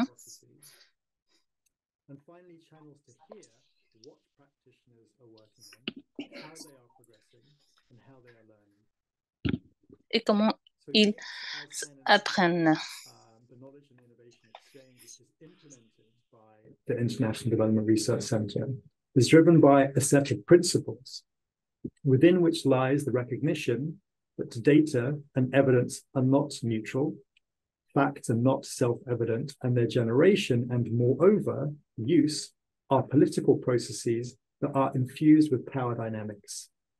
And in its efforts to strengthen a culture of evidence use, which is what I think Luis was talking about in terms of sensibilities and approaches just now, Hicks emphasizes that the production of research and its use should be driven by those closest to the issues, supported by international organizations, but led by governments and institutions. Par des organisations gouvernementales et des institutions qui travaillent ensemble au centre d'un dialogue politique.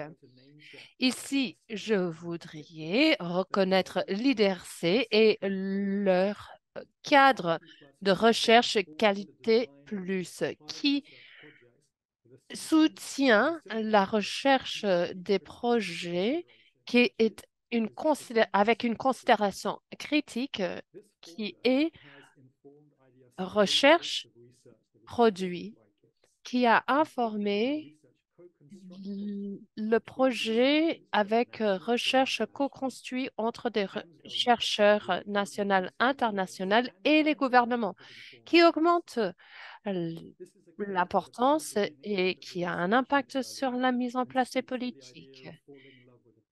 C'est en lien avec l'idée d'être amoureux d'un problème, quand Jenny a parlé de Larry Cooley avant.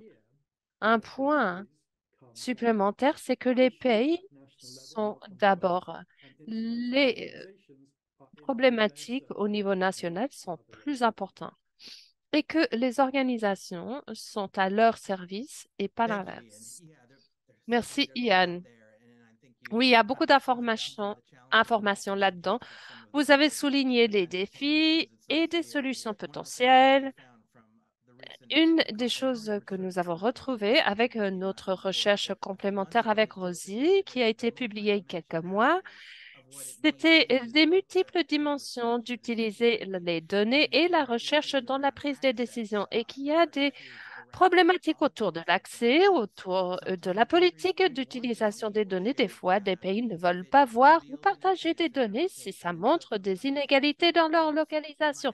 Des fois, il y a des groupes externes qui vont jouer un rôle utile pour souligner ces dimensions. Mais ces groupes ont leur propre agenda, leur propre volonté et objectif. Et si nous ne faisons pas attention, la recherche devient inaccessible, n'est pas basée sur la recherche concrète et alors inutilisable.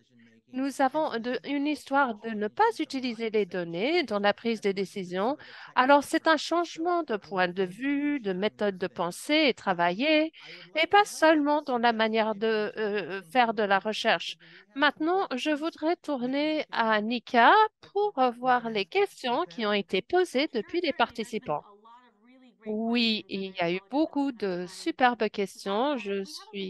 Je m'excuse que nous n'avons pas beaucoup de temps de parler de toutes les questions. Nous avons une question depuis Charlotte Jones qui parlait du fait que le les données qui vont seulement vers les hauts niveaux depuis les écoles et que les écoles ne peuvent pas bénéficier des données résonnent beaucoup avec moi.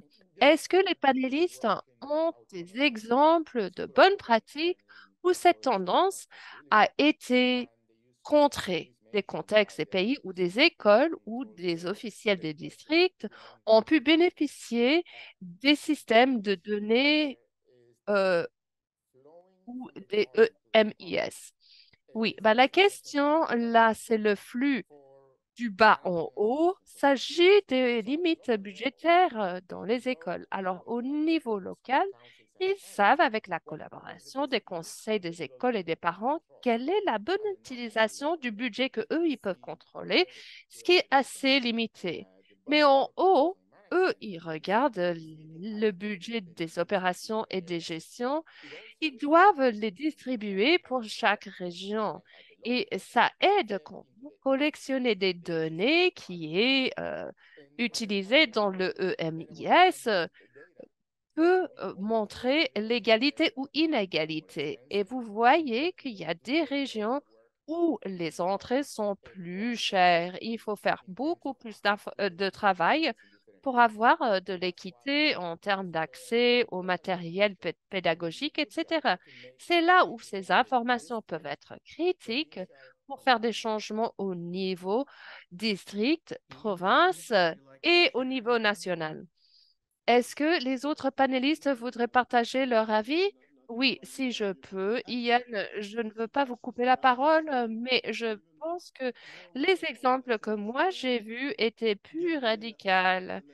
C'était de pouvoir remonter les données depuis le niveau des écoles et puis de redescendre ces données vers l'école. Même avec les meilleurs systèmes du monde, quand ces données sont remontées au ministère et que ces données, elles sont redistribuées vers les écoles, prend beaucoup de temps et ce n'est pas la meilleure méthode. Et nous voyons aussi que les données qui sont remontées sont une conséquence en fait de juste leur travail. Et si vous donnez de la puissance aux écoles qui aient leur propre budget, qu'ils n'aient pas à demander pour chaque boîte de crayons, de papier, mais que eux, ils aient un petit budget pour acheter leur propre, pour dépenser sur la collecte des données, mais eux, ils donnent un rapport sur ce qu'ils ont acheté. Ça, c'est déjà des données qui sont remontées depuis les décisions qui ont été faites. Et ça, c'est le meilleur. Ces données ne doivent pas être remontées et redescendues parce que c'est déjà au niveau local. J'ai déjà vu des projets dont l'apprentissage de fond où les cadres ou le soutien des enseignants ou les coachs des enseignants au niveau local, ils ont un roster des écoles dont ils les rendent visite, peut-être 20 pour moi, et eux-mêmes, ils sont en train de tracer et de documenter quelles écoles sont plus performantes que les autres et ils donnent plus de soutien aux enseignants qui ont besoin de plus d'aide. Ils utilisent ces données au niveau local. Ils ne sont pas en train de remonter ces données pour que les ministères puissent dire, ah, cette école a besoin d'aide, allez les aider. Ces coachs, ces cadres au niveau local qui rendent visite à ces écoles utilisent leurs propres données pour prendre des décisions. Et ça, c'est vraiment la meilleure pratique. Pas seulement, en fait, remonter et redescendre les données, mais utiliser les données au niveau local. Moi, je pense que cette question est très importante. J'ai vu que les équipes Kix Rosie sont engagées de manière innovante. Il ne s'agit pas de redescendre les données, mais comment les données sont partagées avec le projet SAE et DMS sont très concentrés sur le partage des données avec les écoles. Et je pense aussi au projet Saint-Lucé.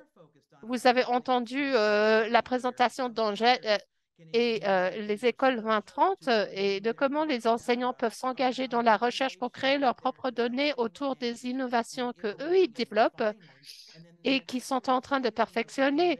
Et la mise en échelle de cette innovation devient concentrée et centrée autour des enseignants où ils créent et partagent des données sur des processus pédagogiques. Et ainsi, cette culture de recherche centrée sur les enseignants est mise à l'échelle en elle-même. Avant d'aller vers la prochaine question. Ian, vous avez quelque chose à partager? Pas sur ce point-là, mais je pense qu'il y a eu des bons exemples déjà. Mais quand vous parlez des écoles 2030, me fait penser et à réfléchir sur la multiplicité euh, des mécanismes soutenus par de la preuve.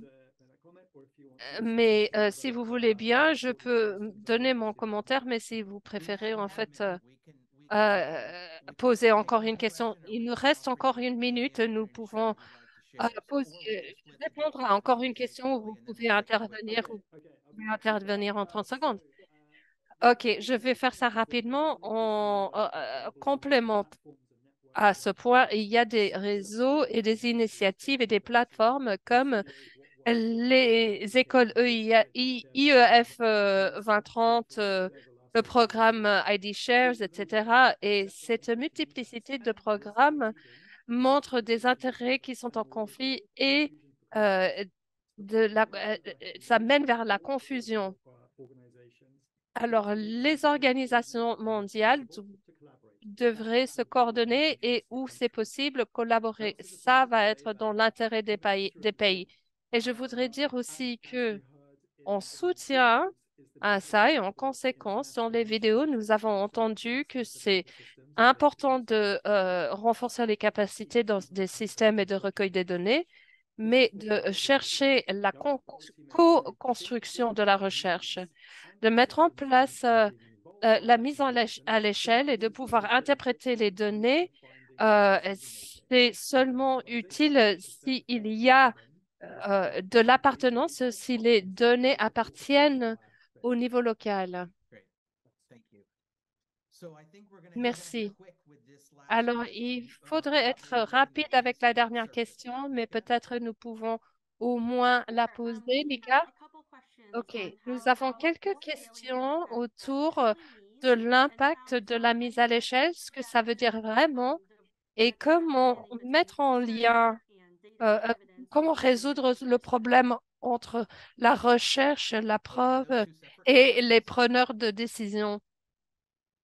Et comment les mettre en lien? Ce sont deux différentes questions. Oui, j'ai essayé de les mettre ensemble, mais en termes, quel est l'impact de la mise à l'échelle? Qu'est-ce que ça veut dire? OK, Gustavo? Oui, je voudrais en fait répondre à la deuxième partie de la question. Je pense que c'est très important au niveau local, mi-local et national de comprendre, d'avoir une gestion équitable des données et d'avoir une bonne qualité de données vous permet de rentrer dans l'esprit des preneurs de décision et de pouvoir séparer la preuve et la vie. L'analyse des données nous permet de donner de la preuve sur ce qui fonctionne et à quel niveau, au lieu de dire ah, mais je ne pense pas que ça fonctionne. Comme ça, nous pouvons nous protéger de nous-mêmes. Et ça, c'est très important. Louis, voudriez-vous donner la dernière réponse, dernier commentaire? Dernier commentaire. Je ne sais pas si j'ai bien compris la question, mais moi, j'ai l'impression que nous, en termes de la communauté internationale, mais aussi les pays, nous sommes doués en termes d'utilisation des données pour mettre en place des politiques de la recherche, de mettre en place euh, des plans à long terme et de distribuer des budgets, de pouvoir distribuer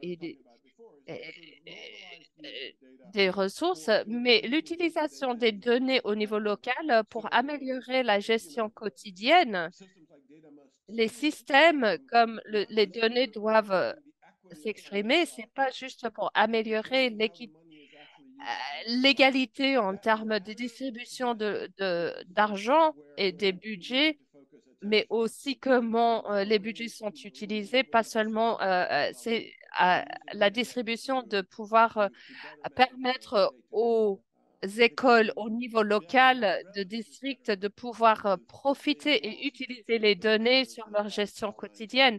Je pense que nous les utilisons déjà très bien dans la conception des politiques et des plans à long terme, mais ça devrait être mieux appliqué au niveau local il y a des bons exemples, mais je pense qu'il faudrait pousser un peu plus. Oui, nous sommes en train d'avancer, mais nous ne sommes pas encore arrivés. À Rosie, nous pensons à toutes ces questions. À quoi ressemble la mise à l'échelle? Quelles sont les complexités autour des données et l'utilisation dans la recherche? J'espère que vous avez, pour la plupart, lu nos rapports, mais nous avons des rapports qui adressent à ces sujets l'impact de la mise à l'échelle et tout ce qui est autour des données et recherches pour la mise à l'échelle. Nous sommes presque à la fin. Je sais que ça a été très chargé pendant cette heure et 45 minutes. Nous avons avancé beaucoup et fait beaucoup de progrès, mais j'ai aussi l'impression que nous avons aussi beaucoup à faire et beaucoup devant nous à parcourir. Je vais demander à Rebecca Winthrop de nous donner ses observations de conclusion. Merci beaucoup, Brad. Est-ce que vous m'entendez? Oui, nous vous entendons. Très bien. Merci à Brad. Merci à tout le monde, tous les participants, tous les panélistes. Cette conversation a été très riche. Un sujet dont j'ai réfléchi, j'ai pris beaucoup de notes. Ma tâche est d'essayer de résumer cette conversation assez chargée, mais une réflexion qui m'est revenue pendant les panneaux et les vidéos, c'est notre progrès. Ça fait 8 ans que nous avons lancé notre initiative de Millions Learning sur la mise à l'échelle des programmes. Nous l'avons fait grâce aux collègues chez Brookings qui regardaient la mise à l'échelle dans leur secteur. Avec une revue des articles, nous avons vu que 16 de plus de 170 des articles sur la mise à l'échelle dans des pays à moyenne et faibles ressources centrés sur l'éducation. Alors, à l'époque, il y avait peu d'informations. Et depuis, nous avons fait beaucoup de progrès et c'est devenu un sujet plus important avec les leaders de communautés qui sont rentrés pour s'exprimer dans la conversation. Mais j'observe que le niveau de discussion et de débat est beaucoup plus nuancé aujourd'hui qu'il y a 8 ans. Alors, je suis très optimiste. Je sais qu'il y a beaucoup euh, de parcours devant nous, mais je ne vais pas essayer de résumer les leçons tirées et les points de vue de toutes les contributions qui étaient très riches et euh, très nuancées, mais j'ai constaté trois choses. D'abord, le quoi. De quoi parlons-nous? De quoi il s'agit? La mise à l'échelle est un effort de transformation. Il ne s'agit pas au niveau micro, mais au niveau macro. La mise à l'échelle comme transformation de système. Et la dernière question, ce qui était, qu'est-ce que ça veut dire l'impact de la mise à l'échelle? Je reviens au début avec l'intervention de Brad, qui était très intelligent de intégrer une innovation promettante pour transformer un système, pour changer la manière dont une éducation est livrée et que ça change l'expérience de l'utilisateur à la fin, l'apprenant. Ce concept est très important. Beaucoup de la discussion est très émouvante sur la transformation des systèmes dont nous travaillons beaucoup chez Brookings, mais je pense que c'est très utile. Les autres idées marquantes étaient que si vous êtes en train de mettre à l'échelle quelque chose qui ne modifie pas le noyau pédagogique, en fait, la relation entre étudiants et apprenants, si vous n'atteignez pas cette interface, vous n'avez rien fait. Ça, c'est très important quand nous pensons de la transformation des systèmes. Et quelque chose qui m'a marqué aussi, et l'idée de penser à l'équité comme étant transversale, pas seulement dans l'intervention, mais dans le processus de mise à l'échelle. Et je pense que je vais en revenir là-dessus parce que beaucoup de la discussion autour des données a des implications par rapport à l'équité. Et dernièrement, sur ce point de la mise à l'échelle et la transformation des systèmes, c'est cette idée que souvent nous faisons des mauvais calculs quand nous mesurons l'impact dans des systèmes. Et ça, c'était important par rapport à nos réflexions. Et la deuxième chose qui m'a marqué était comment peut-être adresser les multiples dimensions des systèmes à son noyau, parce qu'il y en a plusieurs niveaux qui a été montré à travers l'infographique montrée par Brad avec les couches et des différents systèmes, mais de penser à comment vous ne pouvez pas mal calculer cette complexité. Il y avait plusieurs individus qui parlaient d'une vision partagée de ce que nous sommes en train de faire. Leonardo, vous avez la médaille d'or avec la citation la plus mémorable. Vous avez parlé beaucoup de la narrative et le processus de construire une narrative partagée et pas comme la musique classique, mais plus comme le jazz. Et comme le panel a parlé d'avoir ce partage, il faut avoir l'implication et engagement de toutes les parties prenantes, mais faites attention au niveau politique, mais faites attention qu'ils ne soient pas trop propriétaires parce qu'ils peuvent partir avec un changement politique.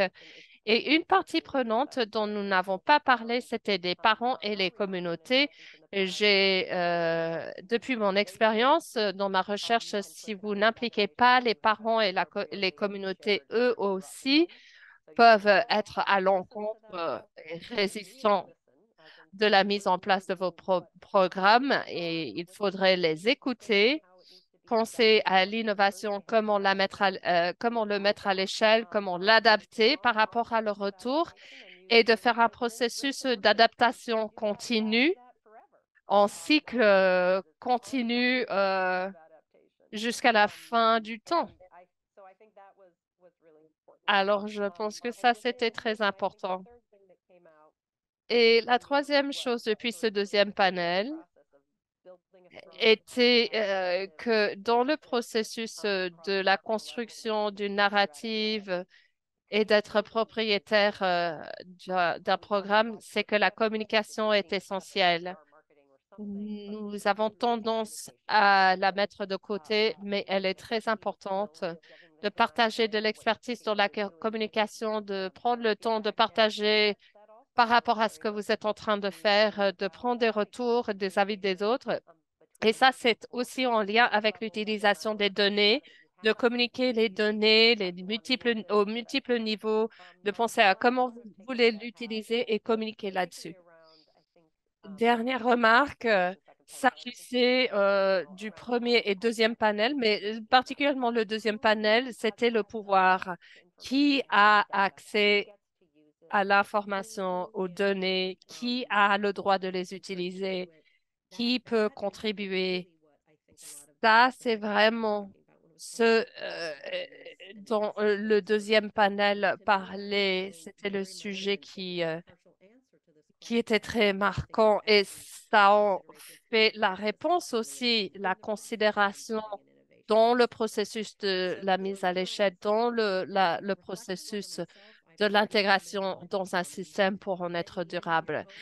Voilà mes constats, mes observations. Vous en avez vous-même vos propres observations, j'en suis sûre. Je voudrais reconnaître KIX et GPE. Ils ont continué leur initiative d'échange de connaissances et d'innovation, ce qui est très émouvant. Et c'est de plus en plus important. Je suis ravie que GPE a continué de le faire parce que nous avons besoin de ce point de vue, cet esprit d'adaptation, cet esprit de jazz, cet esprit d'adaptation disciplinée, de plus en plus dans le monde d'aujourd'hui et dans le monde de l'avenir. Le COVID-19 était un changement brutal, mais avec des autres à l'avenir, avec le changement climatique, le mouvement et mobilisation des populations. C'est un travail que nous sommes forcés à faire, pas seulement dans ce groupe, mais avec beaucoup des autres innovateurs. Mais c'est ce travail que euh, nous amenons à travers notre centre. Nous avons eu notre anniversaire et une remise en place de notre stratégie pour mettre en place un réseau de mobilisation autour de l'écart entre connaissance et action et faire de la recherche par rapport à l'écart entre l'utilisation et la pratique et de s'engager avec des autres parties prenantes autour du monde pour en faire cette recherche. Pour clôturer, je vais maintenant donner la parole à Tracy Olson. Merci. Merci Rebecca et merci à vous tous pour votre participation. J'espère que vous allez nous contacter pour nous donner votre avis, vos retours et de partager votre travail avec nous. C'est vraiment une communauté de pratique et de partage. Je voudrais remercier tous nos parrains, les sponsors et Brookings. Nous sommes en train de finir des documents de résumé sur des objectifs de mise à l'échelle, la priorité d'équité, la mise à l'échelle de recherche et l'identification des champions. Le partenariat d'éducation globale a étendu l'initiative Kids jusqu'à 2027 et nous allons continuer avec Rosie pendant les années à venir pour participer dans l'échange de connaissances et d'innovations autour des innovations promettant dans des pays de moyennes et faibles ressources. Alors, restez informés sur ces informations dans les mois et des années à venir. Prenez soin de vous et passez une bonne journée. Au revoir.